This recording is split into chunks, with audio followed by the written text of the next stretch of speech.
Day 2. As you can see, an empty studio, and here with the echo, this isn't an empty room because by the time you're watching this video, I will be on a U-Haul on the way back to Memphis, Tennessee, where I plan to flip my first house. So this video's topic is going to be about money. How do you go about acquiring the capital necessary to start fixing and flipping houses? And I'm going to share with you a little bit of my story of how a friend of mine and I got together, and now we are sitting on $100,000 of cash ready to crush our first real estate deal. Stay tuned, we're jumping in the episode right after this quick word from our sponsor. Faithful Platform is a small private company that works one-on-one with their clients to custom build diamond jewelry. Unlike many other diamond vendors, Faithful Platform custom builds every single order. Not only that, but they guarantee the best price for your product no matter what. So whether you're looking to buy an engagement ring or an iced out Rolex, use the link in the description to get a free quote today.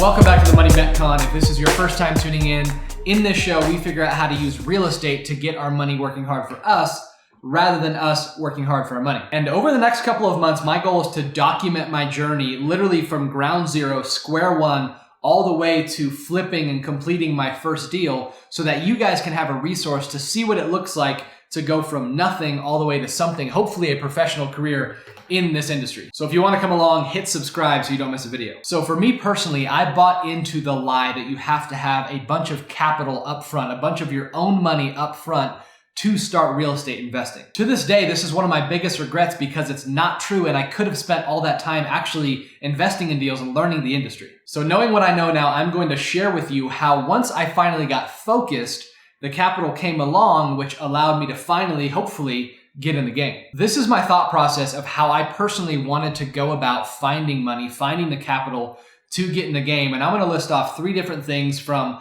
my favorite, like the one I really wanted to work, all the way down to my least favorite method of acquiring capital. For me, the number one way that I wanted to acquire capital was to find somebody who has a similar vision and the means in terms of capital to actually start real estate investing. So luckily for me, I did find that friend who is an incredibly successful young man who has a vision for real estate, and he set aside some cash specifically to do real estate investing. So with that being said, when we connected, it was a perfect partnership, but I know in saying that you could probably think, well, I don't have anybody like that in my network. And I would argue, actually, you probably do. You would be surprised how many people out there want to get into real estate investing, want to get into fix and flipping, and they have the capital, they just don't have the time or capacity to do it on their own, or someone hasn't approached them yet and said, hey, I want to do this with you. So I want to say that so that you don't get discouraged if that's something you want to do. There are people in your network that will partner with you to do this. With that being said, my number 1 was partnership. My number 2 is lines of credit. Now, the way lines of credit work is that there's some sort of collateral typically so that you can put up that collateral as a means to get a line of credit to go buy properties or to go do any kind of investing. In my short experience, there are 2 different ways to do this. You can either actually put up cash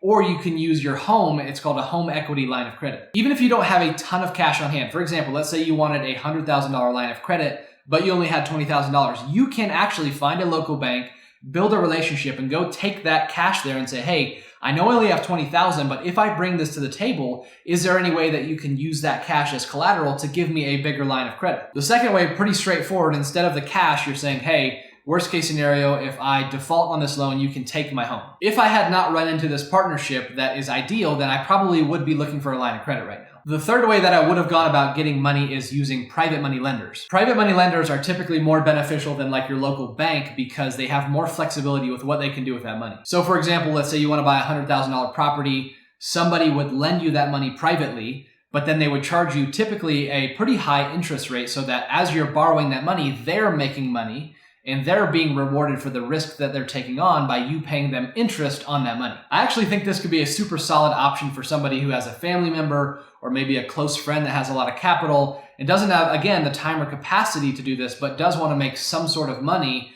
on all that capital they have sitting somewhere. So those are the 3 main ways that I would go about trying to find capital. And the next thing is going to be super important, which is forming an LLC to structure how you're using that capital to go buy properties. And then once you're buying those properties, how do you pay yourself? How do profits flow out? Can people join if they want to? Things of that nature. And even though LLCs may seem straightforward, I've actually learned a lot about this, the details of operating agreements, equity splits, how you pay yourselves out. All these different things are things that I'm going to talk about in the next video. So hit subscribe below, come along the journey. I'm going to continue to document this journey step by step as I'm going about this thing and learning along the way. Hopefully it's a valuable resource for you. We'll talk to you next time.